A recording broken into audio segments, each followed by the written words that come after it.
incentivavam as famílias a não ter televisão dentro de casa. Falaram pra mim que por conta de eu ser assim, tipo, eu não merecia estar naquele lugar.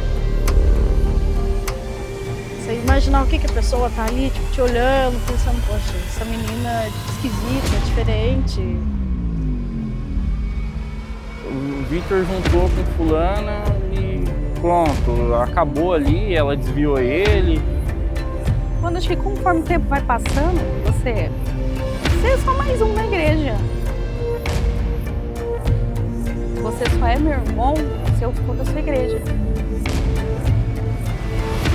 Ele pregava a palavra de Deus nos cultos, mas era foragido da justiça há 12 anos.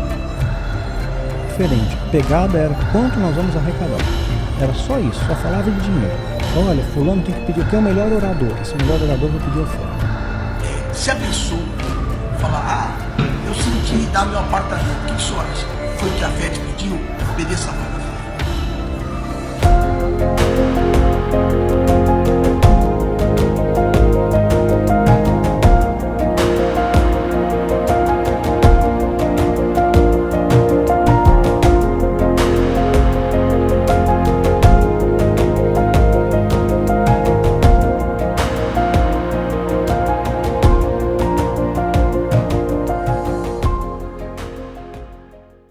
Você sabe que recentemente eu fui lá para o Sul, que eu tive a nossa convenção nacional da igreja acontece sempre lá. E Sul Praia, né, eu não poderia deixar de tomar um açaí. Eu gosto muito de um açaí com leite em pó. Não é? E eu comprei um açaí lá e estava com uma cara deliciosa. Porém, algumas horas depois, o resultado foi que eu tive uma intoxicação alimentar. Aquele açaí. O pessoal fala que pobre não tem um dia de paz, né? Quando você consegue ir no sul, passar um tempo na praia, eu tive uma intoxicação alimentar. O ponto que a minha viagem acabou ali. Eu não conseguia nem sair do quarto mais direito. Não é? É curioso como algumas coisas que são tão perigosas, elas nem sempre têm a cara de serem tão perigosas, né? Como uma comida estragada. Você come achando que está fazendo um bem para você e no final das contas você está acabando ali com a sua saúde, né? Tudo parece inofensivo até que o corpo adoece. E na fé nós temos essa mesma realidade. Existe um tipo de religiosidade que ela é estragada. Por fora ela tem uma cara boa, a aparência é gostosa, não é? Mas uma vez que nós ingerimos ela vai te dar uma intoxicação alimentar, digamos assim. Ela vai adoecer teu corpo, adoecer tua alma, corroer sua alma. Pelos evangelhos, nós vemos Jesus confrontando esse tipo de religiosidade estragada. E a verdade é que isso é confrontado até hoje pela igreja. Nós continuamos a confrontar isso, para que as pessoas sejam libertas e possam ter acesso ao verdadeiro evangelho. Porque o verdadeiro evangelho, ele não traz prisão, ele nos liberta das prisões. Não é? Então, abra sua Bíblia comigo em Lucas, capítulo 18. Nós vamos ler aqui o versículo 10, que é um texto bem conhecido.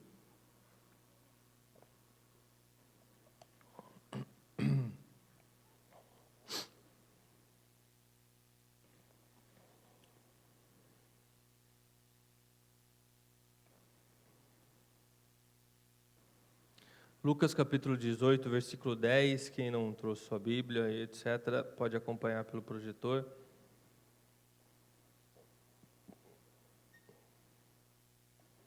Aqui, através desse relato, está sendo ensinado para nós como que algumas coisas funcionam no reino dos céus. Tá?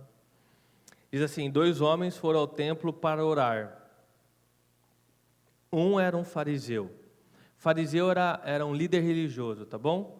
Então era a referência do que era ser alguém santo. Então todas as vezes que você, de forma bem simples, ler fariseu na Bíblia, você está lendo sobre alguém que era um líder religioso, alguém que era referência para aquele povo sobre santidade, tá bom?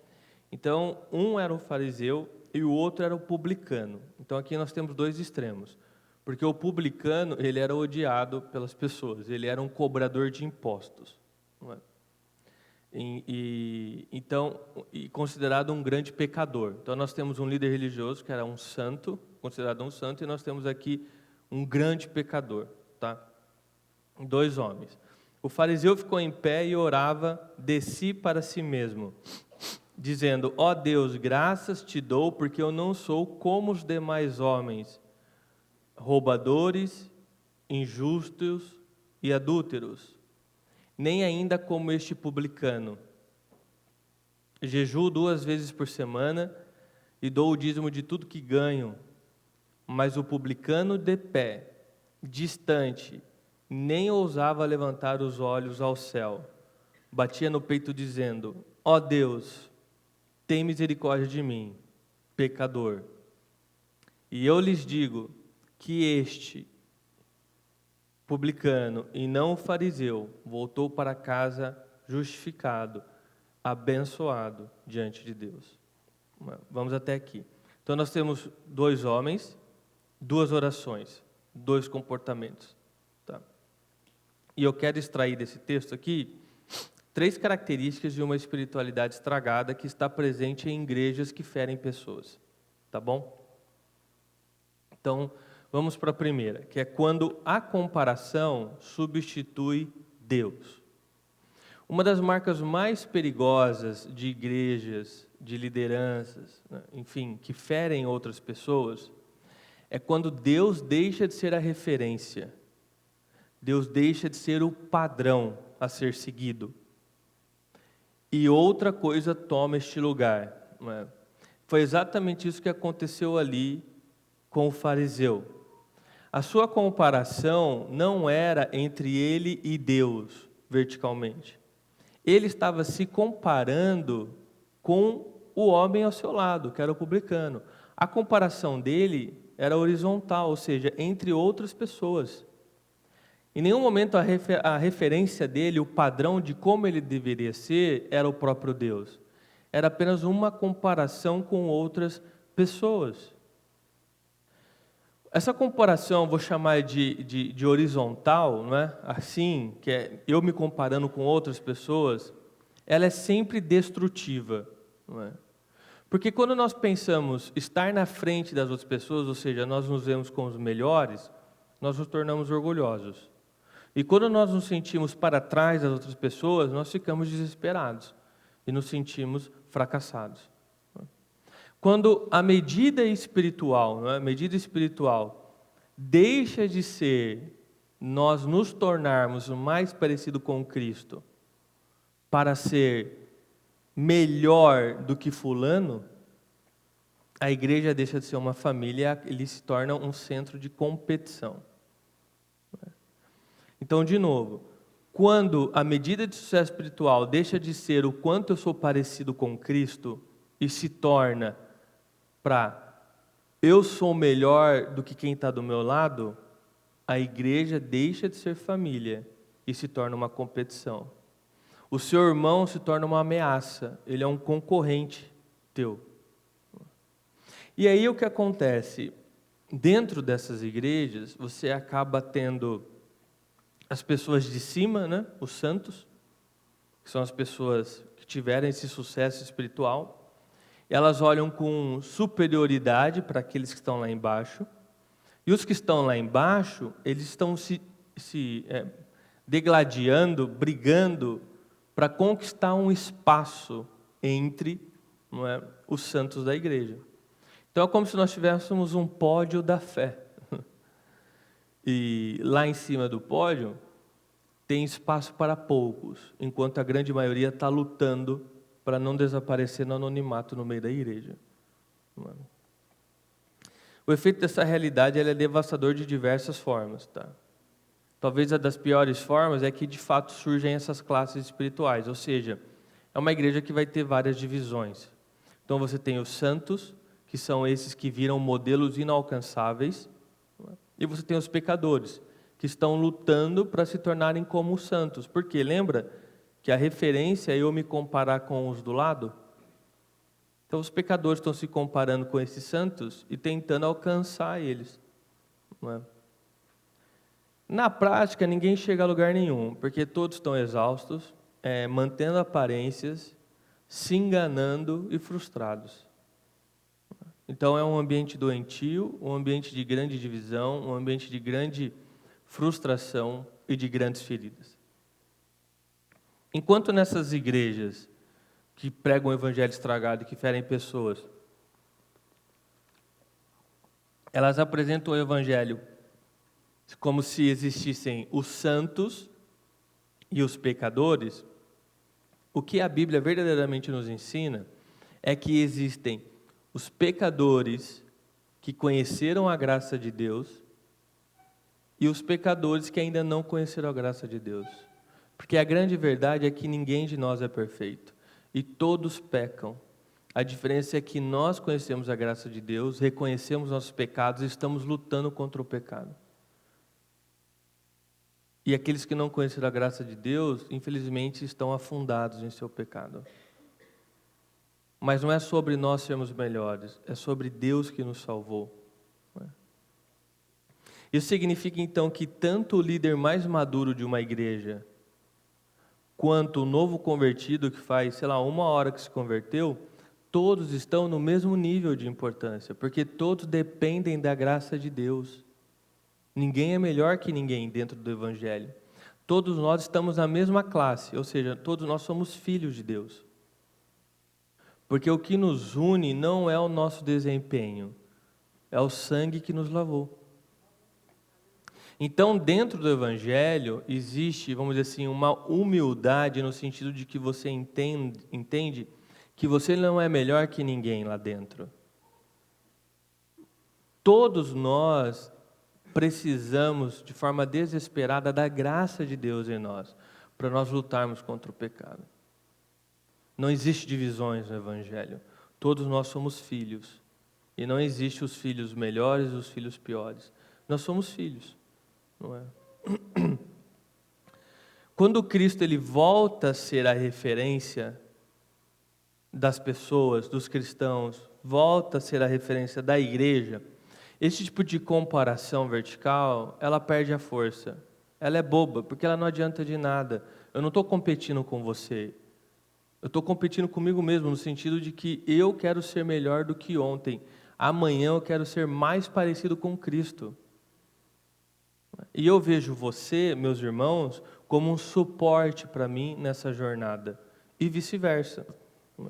Então, quando Cristo volta a ser o centro, a referência, a base, a comparação perde força, esse orgulho cede lugar para a gratidão, e o culto deixa de ser uma passarela, não é? Onde você vai mostrando suas medalhas de santidade, e volta a ser um encontro dos seus filhos com seu Pai, o Deus vivo. E aí, finalmente, a igreja volta a ser o que ela nasceu para ser, uma comunidade de pecadores que foram salvos, que caminham juntos para se parecerem cada dia mais com Jesus. Então, nós temos o mesmo objetivo. Eu não estou tentando ser melhor do que você. Eu estou tentando ser parecido com Jesus. Você não é uma ameaça para mim. Você não é uma competição. Eu não me comparo com você. Porque eu me comparo com Jesus. E eu quero ser mais parecido com Jesus. Isso é a igreja. Não existe divisão entre nós.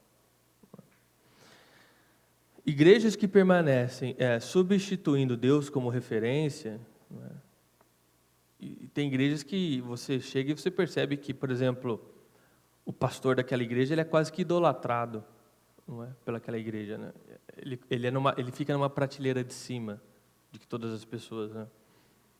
E, obviamente, se isso acontece lá em cima no pastor, isso está acontecendo por toda a liderança, por toda a diretoria e pelo chão da igreja também. Não é? Então, igrejas que permanecem substituindo Deus como referência, além de produzirem essa divisão, e sempre quando tem divisão existem pessoas machucadas, fatalmente também vai produzir algo que eu vou chamar de meritocracia espiritual. Que é quando o valor das pessoas é medido pelo desempenho delas e não pela entrega que elas têm a Deus. E assim nós podemos entrar na segunda característica, que é quando o mérito substitui a graça.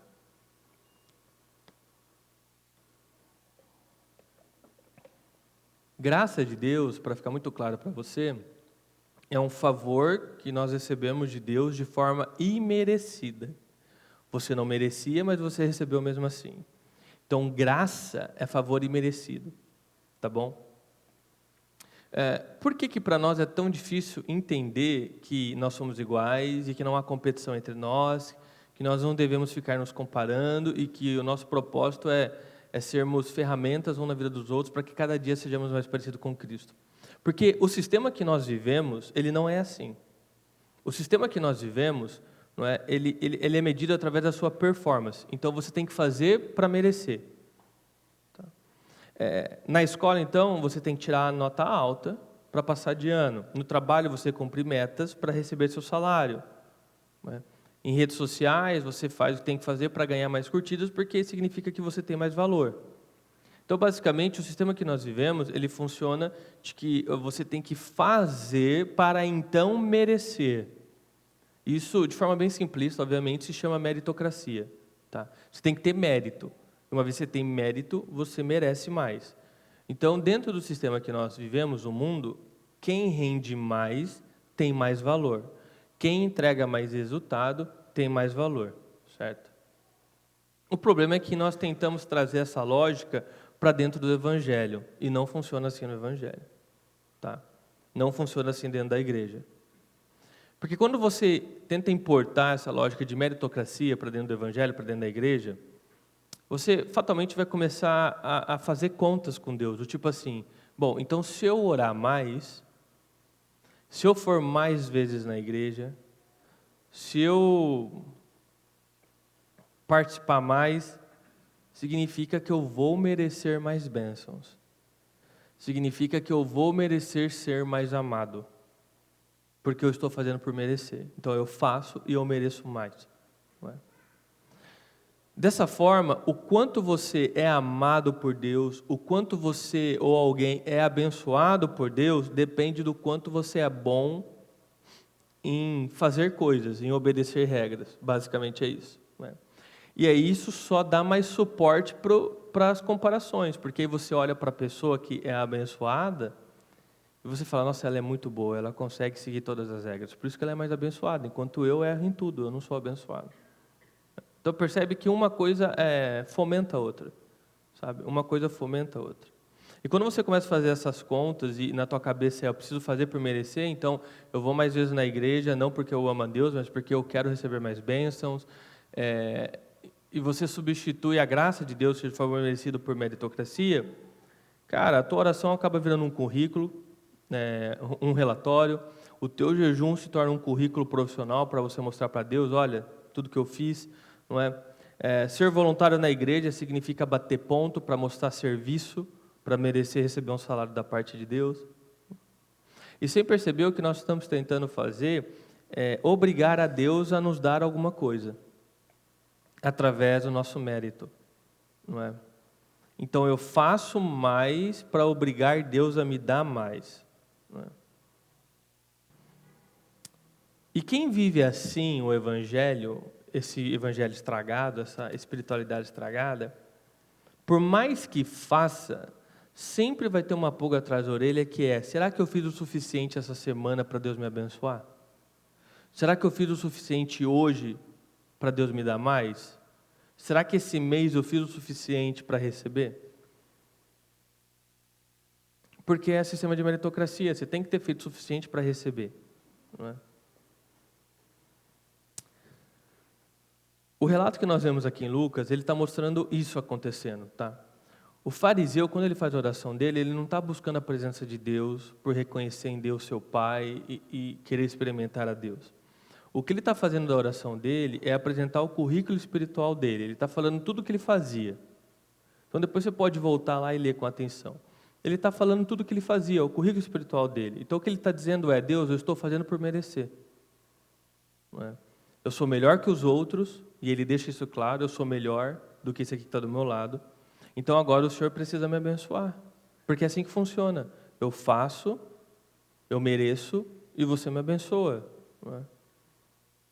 Quem olhava o fariseu por fora, ou seja, ele era um líder religioso, uma referência de santidade, ele era impecável por fora. Mas, para nossa surpresa, o que o texto está dizendo? Ele está quebrando essa lógica, né? Essa lógica de meritocracia, porque o texto fala para nós que ele estava distante de Deus e ele não foi abençoado por Deus. Então, o fariseu ali, ele é o exemplo bíblico e vivo do que é a meritocracia espiritual. Tá? Ele confiava na própria performance dele para se sentir aceito, para ser abençoado por Deus, mais do que confiar na graça de Deus sobre a vida dele. Quando nós agimos assim, encaramos Deus e o Evangelho dessa forma, ou você vai se tornar um orgulhoso, ansioso, que é quem acha que está indo muito bem, que está conseguindo cumprir todas as listas, né? E se sente por cima dos outros, mas você vive sempre tenso, ansioso e com medo, porque um deslize teu você já não vai merecer mais receber, não é?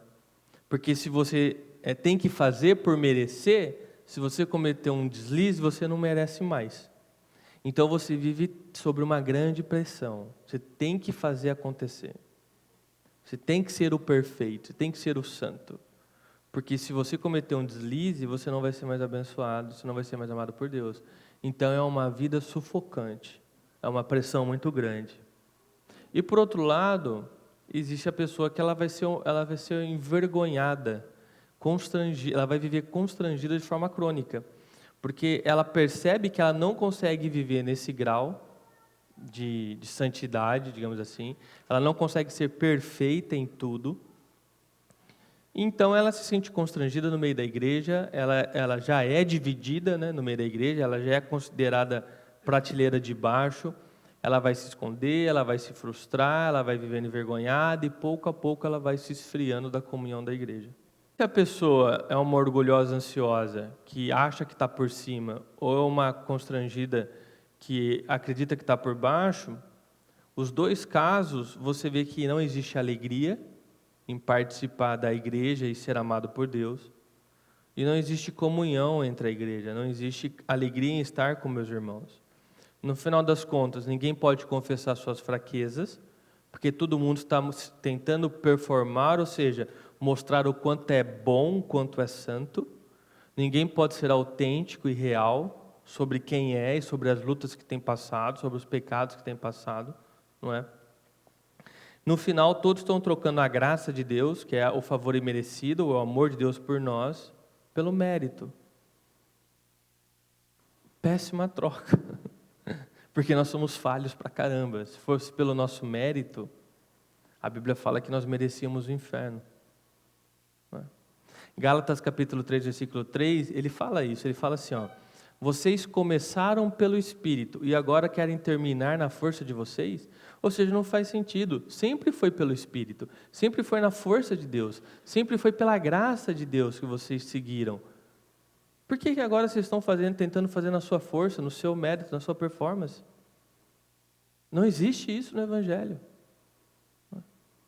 Trocando em miúdos e resumindo, basicamente a religião que é baseada, né, esse evangelho estragado, que é baseado em meritocracia, a pessoa obedece, ela se esforça para obedecer, para ela merecer ser aceita e abençoada por Deus. Tá? Então, Deus, ele é um fiscal. Ele está te fiscalizando para saber o quanto ele vai pagar de salário no final de mês para você. Ou, se não, você nem vai receber salário, você vai ficar devendo na empresa. É uma pressão gigantesca que essa pessoa vive. Porque toda hora ela tem que estar se provando ser boa. Só que isso é incoerente. Se eu fui até Deus, é porque justamente eu reconheço que eu não sou bom o suficiente, entendeu? Mas não, essa pessoa está tentando se provar ser uma grande santa. E todo final do mês, ela fica tipo, será que esse mês eu vou receber um salário ou eu vou ficar devedor? Agora, o que o Evangelho nos apresenta é que em Cristo, pela graça, eu já fui aceito e eu já sou amado. Não é? Portanto, eu obedeço. Então, no Evangelho, Deus não é um fiscal, Deus é Pai. Ele me dá uma identidade que eu nunca iria merecer receber, que é ser filho de Deus. E a partir daí, eu obedeço Ele. Mas é por gratidão, não por medo. Isso é importante. A motivação pelo qual você faz as coisas muda tudo. Se o que você faz, a motivação é amor, você faz leve. Se o que você faz, a motivação é medo, é pesado. É pesado. Então, a pessoa que faz, sendo motivada pelo medo de perder o salário no final do mês, Deus é um fiscal, Deus se torna uma pessoa má, e essa pessoa vive uma grande pressão. A pessoa que faz como expressão de gratidão por já ser amada por Deus, e a base é o amor, o evangelho para ela é leve, porque Deus é Pai. Deus é o Deus que perdoa, Deus é o Deus que já me ama, eu já sou filho, eu expresso gratidão obedecendo Ele. Então, a obediência no verdadeiro evangelho para um cristão sadio, ela não é moeda de troca com Deus. Ela é fruto de gratidão pelo amor que você já recebeu de Deus.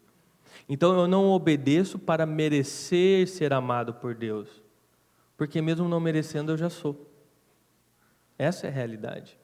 Mesmo merecendo, eu já sou amado. Então, quem conhece o verdadeiro evangelho e está numa igreja onde a espiritualidade é sadia, a sua, vamos dizer assim, experiência, não é? A sua realidade como cristão, ela deve ser leve. No sentido de que, cara, Deus é meu Pai, Ele me ajuda, quando eu caio Ele me levanta e eu continuo, não é? Fé atrás de fé, vitória atrás de vitória, pela graça eu já sou aceito, eu só expresso amor através da obediência. Então a obediência ela é algo que surge de forma espontânea no meu coração e não de forma obrigada no meu coração. Agora preste atenção.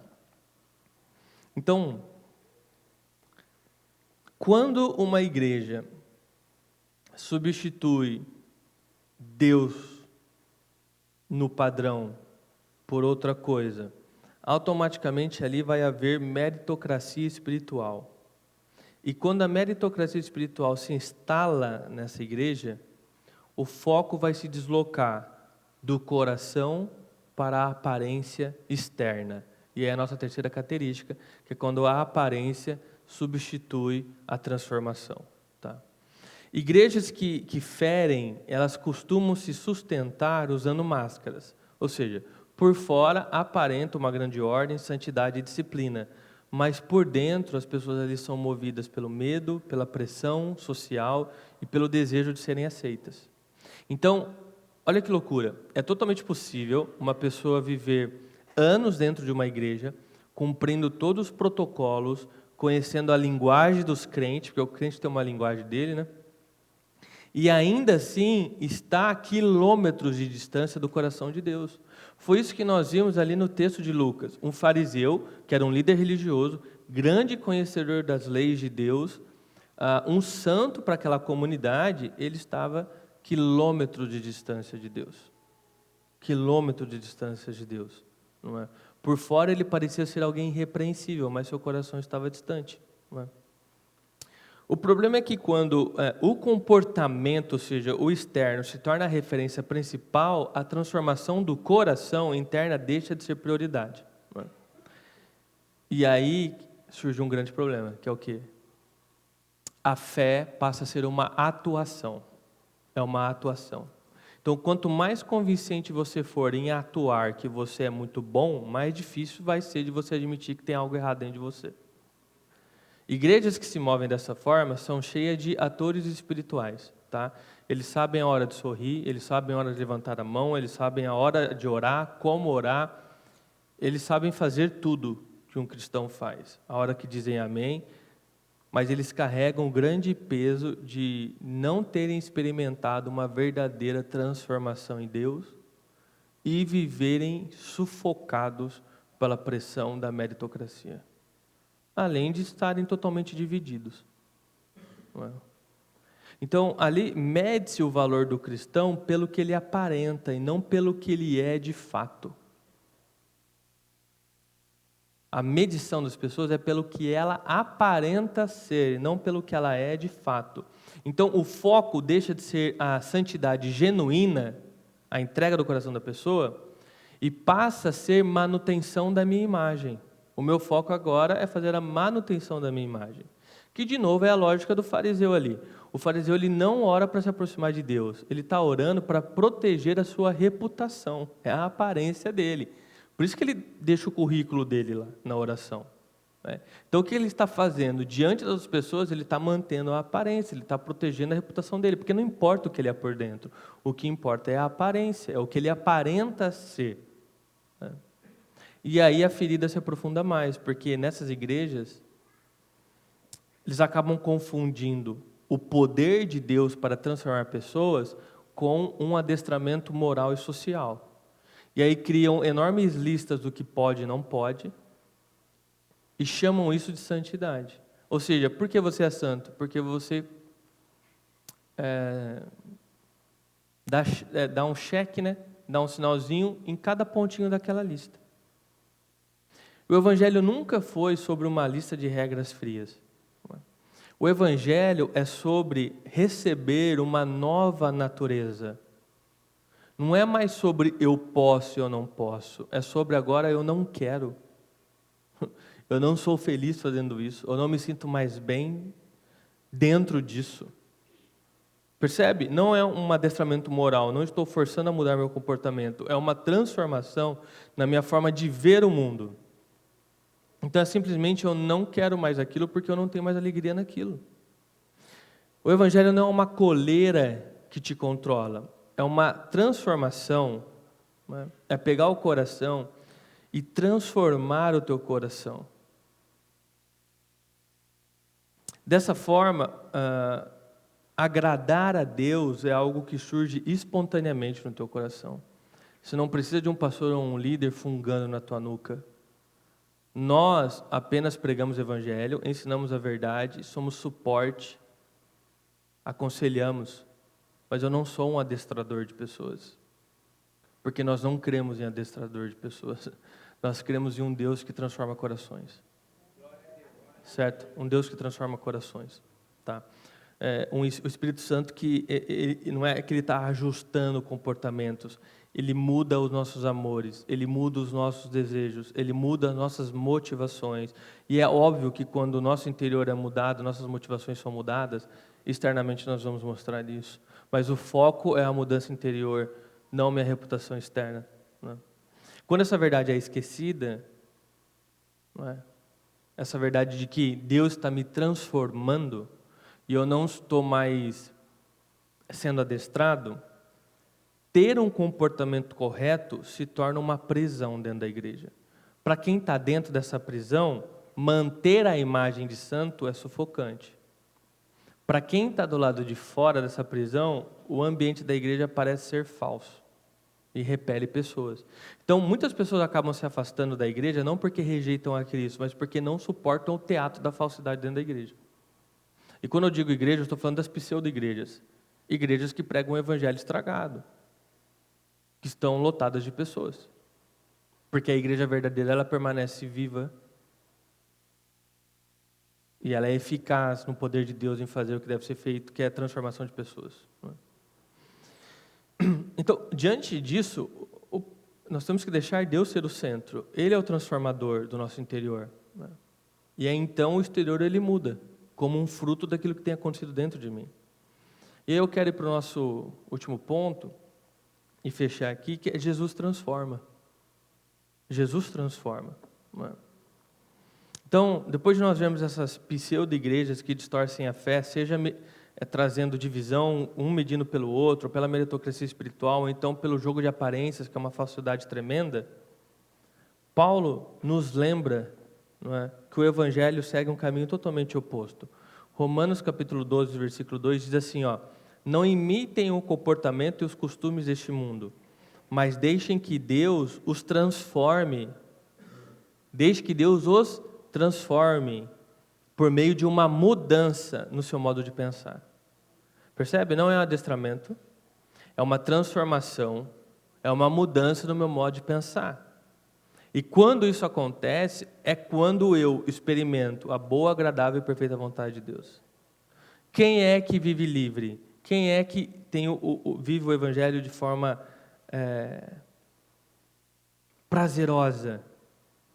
Quem é transformado. quem é transformado por Deus. Então, enquanto essa religiosidade estragada, ela se contenta em polir esteticamente o exterior das pessoas, Jesus ele começa pelo interior. O foco é interior. Jesus não veio para criar um código de conduta mais refinado.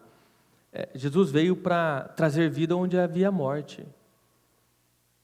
É algo muito mais profundo. Jesus não é um treinador de pecadores. Sabe? Ele veio para fazer nascer novas criaturas. O publicano da parábola, que era o pecador, o cobrador de impostos, com toda a sua bagagem de pecado, toda a sua bagagem de vergonha, a Bíblia fala que ele saiu abençoado. Ele foi justificado. Não porque ele aprendeu a parecer ser melhor, não porque ele se comparava com os outros, mas porque ele se rendeu à graça de Deus.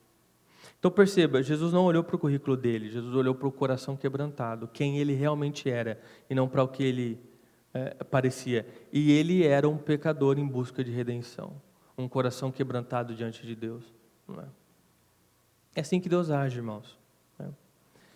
O Evangelho não nos transforma pela imposição de regras. O Evangelho nos transforma pela regeneração que o Espírito Santo aplica em nós. A verdadeira cura espiritual não é estética, não é exterior. Ela é cirúrgica. É trocar o coração pecaminoso, o coração de pedra, por um coração de carne. Não é disfarçar velhas feridas para que elas sejam menos feias. É ir na raiz do coração humano e plantar algo novo ali. Então veja, conversão genuína não é melhorar um pouco, é nascer de novo. É nascer de novo, porque você é liberto de muita pressão. Cristo, ele não te convida para uma performance, ele nos chama para um relacionamento.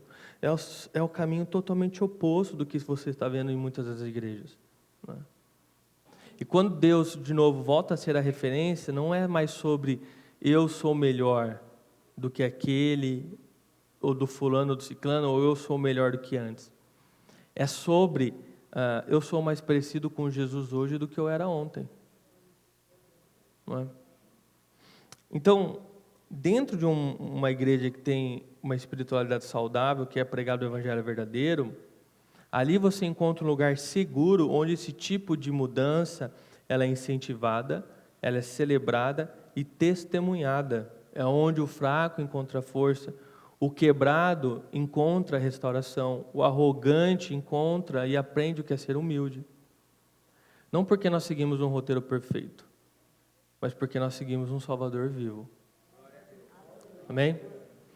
Então, irmãos, igrejas que ferem, elas trocam Deus por comparações, graça por meritocracia e transformação por um simples adestramento moral e social.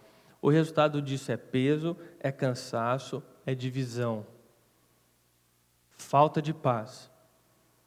Jesus, em seu Evangelho, nos chama para algo muito melhor.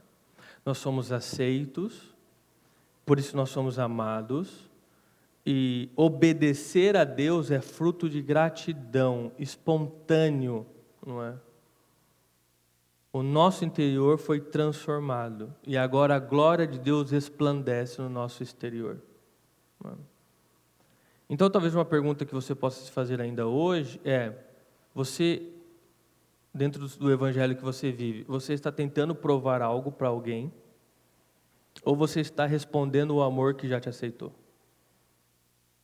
É sobre as pessoas ou é sobre Deus? É sobre uma mudança interna, alguém num ambiente seguro para confessar seus pecados, para se mostrar de fato como é? Ou é sobre um baile de máscaras? Vamos para o refletir e praticar? O ponto 1. Quem é a sua referência? Você mede sua vida espiritual olhando para Cristo ou para os outros?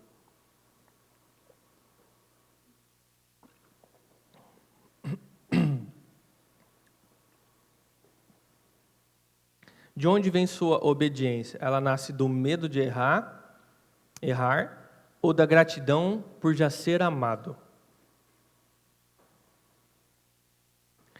E que parte do seu coração precisa ser transformada antes do seu comportamento? Ore pedindo que Deus comece de dentro para fora. 3 pontos para que você possa refletir na mensagem toda. Eu quero também incentivá-lo a assistir essa mensagem novamente quando ela sair no YouTube, que é a quarta-feira, e que você compartilhe com pessoas que foram feridas pela igreja, por essa pseudo-igreja, por pessoas que vivem numa escravidão religiosa. Seja você ferramenta de Deus para compartilhar também coisas que transformam a vida das pessoas.